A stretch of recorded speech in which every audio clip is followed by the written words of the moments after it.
அறம் நாடு பார்வையாளர்களுக்கு வணக்கம். இன்று நம்மோடு இணைந்திருக்கும் சிறப்பு விருந்தினர் அரசியல் விமர்சகர் ரவீந்திரன் துரைசாமி அவர்கள். வணக்கம் சார். வணக்கம் தம்பி. வருடம் பசும்பொன்னில் நடக்கிற குரு பூஜைக்கு பல்வேறு அரசியல் தலைவர்கள் அங்கே போயிட்டு வருவது வழக்கம் சார். அது ஒரு முக்கியமான அரசியல் செயல்பாடாகவே தமிழ்நாட்டில் மாறிட்டு இருக்குதுன்னு தான் நம்ம சொல்லணும்.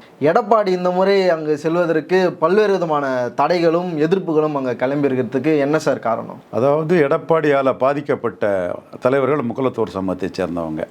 சசிகலா அம்மையார் ஜெயலலிதாவின் தோழியாக இருந்தாங்க. அவங்க நமக்கு தெரியும், அது அதிமுக அரசியலில் தவழ்ந்து வந்து அதை நான் ஒன்றும் குறை சொல்லலை. பெரும்பாலும் எல்லாருமே அப்படி தான் இருப்பாங்க, ஒன்று ரெண்டு பேரை தவிர இருப்பாங்க. அதனால் அதை ஒன்றும் குறை சொல்லி பேசுறதுக்கு ஒன்றும் இல்லை. ஆனால் அந்த அம்மையாரை வந்து ஒரு கட்டத்துக்குள்ளே வந்து எரிச்சல் பட்டு ஒரு தவறான ஒரு ஆணவமான வார்த்தையில் பேசினார். அது சாதாரண பொதுவானவங்களுக்கு அது ஏற்றுக்கொள்ள முடியாது. அது இவர் ரொம்ப தவறாக பேசுகிறாருங்கிற எண்ணம் தான் வரும். அப்போ அந்த சமூக மக்களுக்கு சசிகலா அம்மையாரால் அரசியல் ரீதியாக பலனடைஞ்சவங்களுக்கு ஜெயலலிதாட்ட ஒரு அதிகார மையமாக இருந்த அதை பார்த்து அந்த மக்களுக்கு எவ்வளோ கோபம் இருக்கும் ஒன்று. ரெண்டாவது, டிடிவி தினகரனுக்கு ஆதரவாக தொப்பி போட்டுக்கிட்டு வாக்கு கேட்டார். அதே டிடிவி தினகரனை கடுமையாக விமர்சித்தார். அது கூட ரெண்டையும் விட்டுருங்க.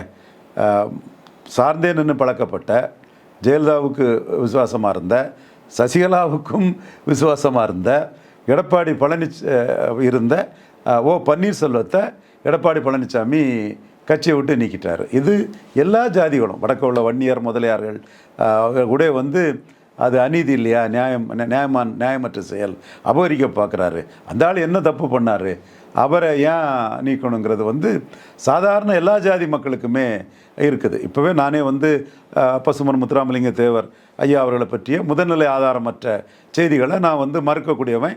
இது ஆதாரம், எலெக்ஷன் கமிஷன் இப்படி சொல்லுது, அவர் இப்போ எம்பி தான், எம்பி பதவியை ராஜினாமா பண்ணிட்டு எம்எல்ஏயாக இருந்தார், இங்கே போய் பேசலை, அவர் இப்போ இங்கே காங்கிரஸ் எம்எல்ஏ தான், 47 அவர் என்ன பண்ணாருன்னு ஆதாரப்பூர்வமாக பசுமன் முத்துராமலிங்க தேவர் ஐயா பற்றிய பல விஷயங்களை நான் பேசக்கூடியவன் தான். நான் மறுக்கல, அவரை பற்றிய மனசில் பட்ட உண்மைகளை நான் பேசக்கூடியவன் தான். ஆதாரத்தோட பிரைமரி எவிடன்ஸோட விஷயங்களை பேசக்கூடியவன் தான்.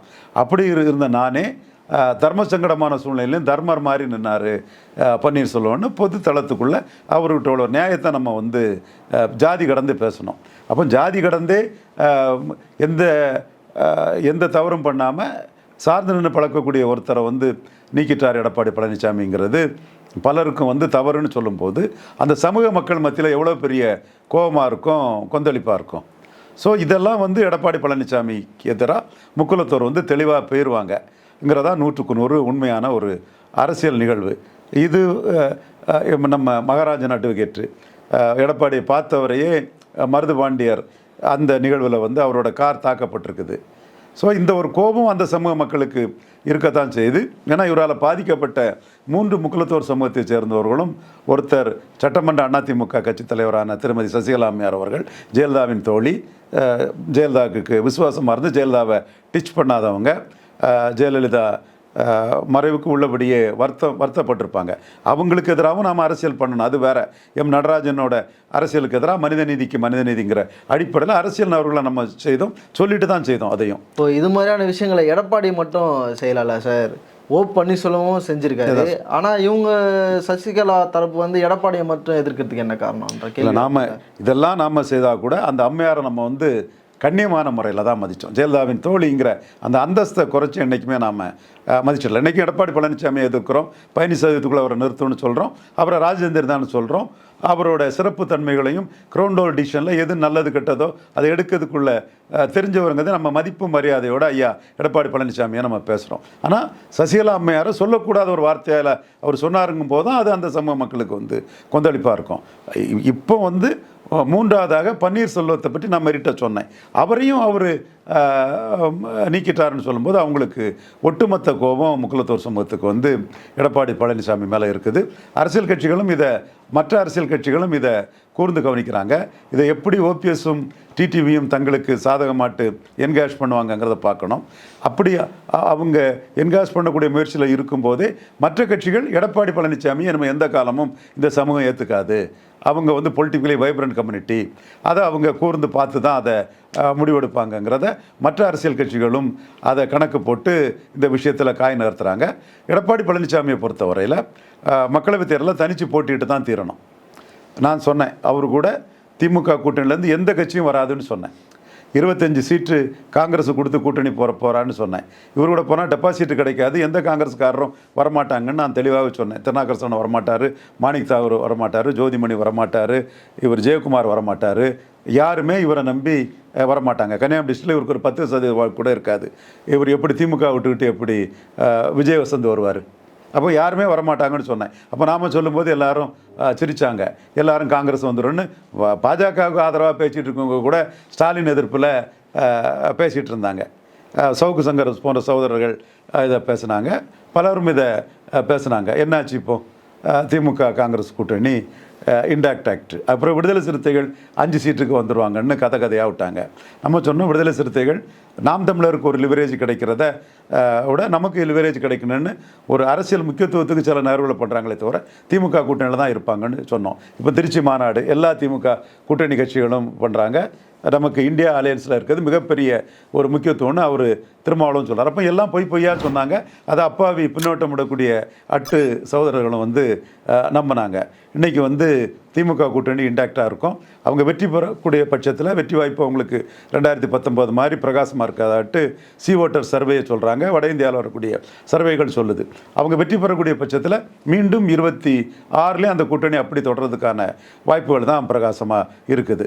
நாம் தமிழர் கட்சி ஜம்பிங்கில் போயிட்டுருக்காங்க. 1, 4, 7ன்னு ஜம்பிங்கில் போயிட்டுருக்காங்க. அது ஒரு வித்தியாசமான இந்தியாவில் எந்த மாநிலத்திலும் இல்லாத ஒரு வித்தியாசமான இது தனிச்சு போட்டிங்கிற ஒரு நம்பகத்தன்மை. அந்த நம்பகத்தன்மை நாம் தமிழர் சீமானுக்கு தெளிவாக கிடச்சிருக்கு. அவரோட ஆதரவு வளையமே தனிச்சு போட்டியில் தான் வருது. தனிச்சு போட்டியிடாயா, துணிச்சு நிற்கிறாரியா, வேலுப்பிள்ளை பிரபாரன் இமேஜை கலைஞர் இமேஜோட பெருசாட்ட ஆக்கி வைக்கணும்னு உறுதியாக நிற்கிறாரு.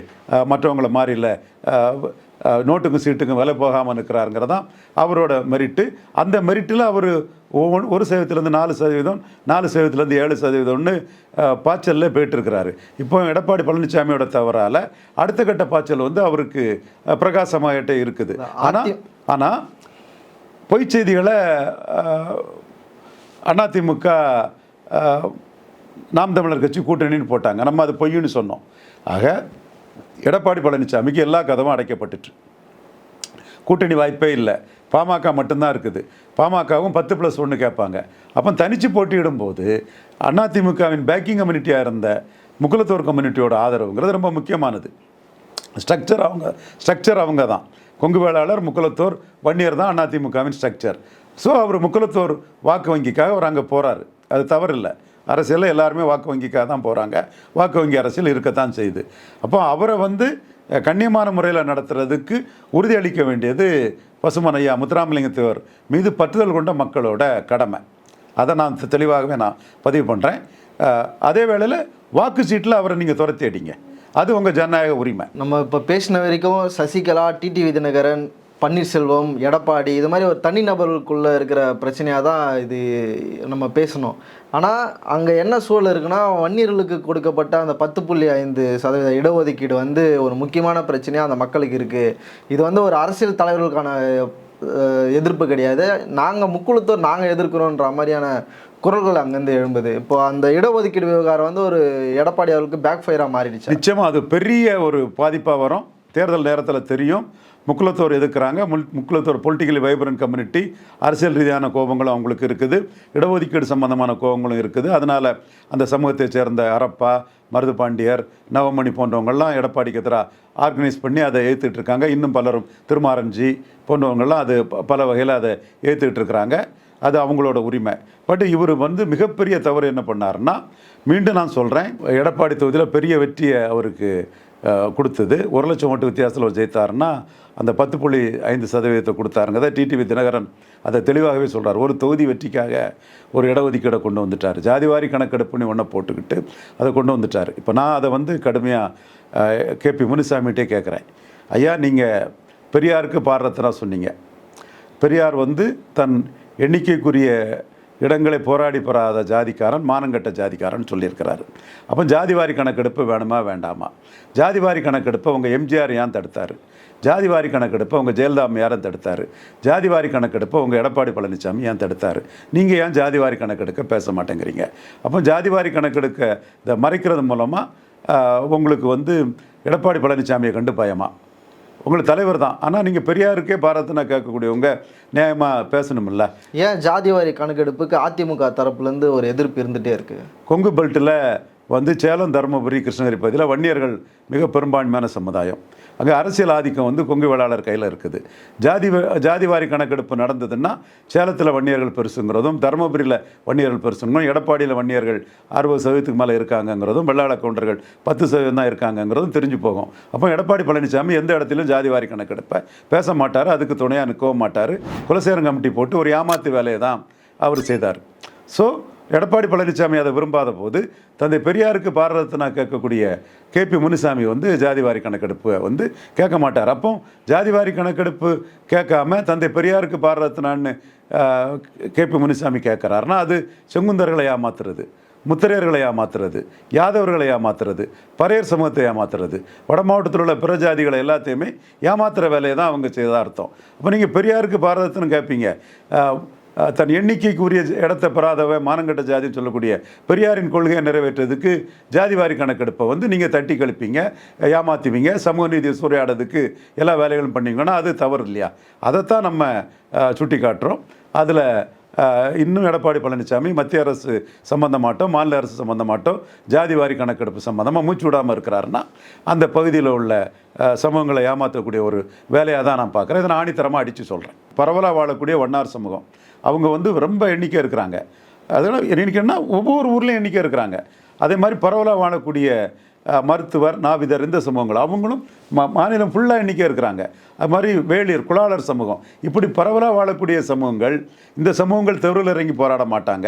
இப்படி பல சமூகங்களுக்கு சிவி சண்முகமும் எடப்பாடி பழனிசாமியும் டாக்டர் ராமதாசன் நான் தப்புன்னு சொல்ல மாட்டேன். அவர் ஜாதிக்கு கேட்குறது அவருக்கு உரிமை. நீங்கள் அரசாங்கம் எல்லா ஜாதி ஆதரவுலையும் வந்தவங்க, நீங்கள் எல்லா ஜாதிலையும் ஆதரவு வந்தவங்க அதை கவனித்து கரெக்டாக அதை பிரிச்சுருக்கணும். இப்போவும் அந்த அநீதியை எதிர்த்து நான் குரல் கொடுத்துட்ருக்கேன். அது மிகப்பெரிய அநீதி. எடப்பாடி பழனிசாமி கடத்தேங்க எழுத்து பிள்ளையாருக்கு உடைச்சது மாதிரி இந்த சமூகங்களோட நலனை சூறையாடினார், சமூக நீதியை சூறையாடினார், சட்ட அமைச்சர் சிபி சண்முகம் சூறையாடினார். நான் மனச்சாட்சிப்படி ஏன் சமூகம் சாராத இந்த சமூகங்களுக்கு சமூக நீதி அடிப்படையில் நான் சொல்கிறேன். சிபி சண்முகம் எனக்கு இதுக்காக என் மேலே வழக்கு தொடரலாம். அவன் மேலே தனிப்பட்ட இன்டென்ஷன் எதுவுமே எனக்கு கிடையாது, தனிப்பட்ட விரோதம் எந்த ஜாதி மேலே எனக்கு கிடையாது. அவர் சட்ட அமைச்சராக பண்ணது தவறு. இந்த ஜாதிகளுக்கு அவர் பண்ணது மிகப்பெரிய அநீதி. தெருவில் இறங்கி போராட மாட்டாங்கன்னு இந்த ஜாதிகளுக்கு சமூக நீதியை சூறையாடிட்டார். ஸோ இந்த ஜாதிகளை வந்து நான் தமிழகம் முழுவதும் திரட்டிட்டு இருக்கேன், பயணம் பண்ணிட்டு இருக்கிறேன். ஒவ்வொரு மாவட்டத்திலையும் அவங்க மிக கணிசமான அளவு இருக்கிறாங்க. இவங்களுக்கு வந்து எடப்பாடி பழனிசாமி, சிவி சண்முகம் செய்த அநீதியை நான் வந்து பறைசாற்றிட்டு இருக்கிறேன். அவங்களுக்கு எண்ணிக்கை தக்கன எம்பிபிஎஸ் இடங்கள் கிடைக்கல. அவங்களுக்கு வந்து பட்டைநாமம் சாத்தப்படுது. பட்டைநாமம் சாத்தப்படுதுன்னா இந்த மதத்தையும் குறைச்சி சொல்லலை, அவங்க ஏமாற்றப்படுறாங்கங்கிற அந்த இதில் நான் சொல்கிறேன். ஸோ இவர்கள் வந்து இப்போ எடப்பாடி பழனிசாமிக்கு எதிராக இவங்க சமூக வலைத்தளங்களில் ரவீந்திரன் துரைசாமி நமக்கு காவலராக இருக்கிறாரு, வாழும் பெரியாரா ரவீந்திரன் துரைசாமி இருக்கிறாருன்னு நம்மளை புகழ்ந்து எடப்பாடி பழனிசாமியின் அநீதி, சிவி சண்முகத்தின் அநீதியை ஹைலைட் பண்ணிட்டு இருக்காங்க. இவங்களுக்கு குரலற்றோரின் குரலாக இந்த சமூகங்களுக்காக நான் இருக்கிறேன். அதே வேளையில் முக்குலத்தோர் சமூகம் பொலிட்டிக்கலி வைப்ரண்ட் சமூகம். அவங்க பன்னீர்செல்வம் சீஃப் மினிஸ்டராக இருந்திருக்க ஒரு 7-8-9 மந்திரிகள் மந்திரி சபையில் இருந்திருக்காங்க. ஜெயலலிதா அம்மையாரோட உயர் தோழியாட்டு சசிகலா இருந்திருக்காங்க. ஸோ அவங்க பொலிட்டிக்கல் ஆர்வமே அதிகம். பிற சமூகங்களையும் அரவணைச்சி அரசியல் பண்ணக்கூடியவங்க. அதில் அவங்க வந்து தேனி கர்ணன் போன்ற முக்குலத்தோர் சமூக சகோதரர்கள் இவங்கெல்லாம் வந்து இதை வந்து பெரிய இஷ்யூவாக எடுத்துகிட்டு போகிறாங்க. என்னோட வேண்டுகோள், நீங்கள் வந்து அதை அமைதி முறையில் வாக்குச்சீட்டில் அதை அடிங்க. வேறு ஐயா பசுமன முத்துராமலிங்க தேவர் நினைவிடத்துக்கு வரக்கூடிய விருந்தாளியை அவமானப்படுத்தாண்டாங்கிறது என்னோட ஒரு கோரிக்கையாக நான் முன்வைக்கிறேன். அதிமுக என்றாலே முக்குலத்தோருடைய ஓட்டு வங்கி தான் அதிகமாக இருக்குன்னு சொல்லிட்டு எல்லாருக்குமே தெரியும். இப்போ அந்த ஓட்டே இல்லாதப்போ அவர்களுடைய மத்தியிலே இந்த மாதிரியான எதிர்ப்புகள் இருக்கிறப்போ எடப்பாடிக்கு என்ன விதமான எதிர்காலம் இருக்குன்ற கேள்வி இருக்குது. எடப்பாடி கூட்டணி அமைச்சுக்கிட மாட்டாருன்னு சொன்னேன், அமைக்க முடியலை.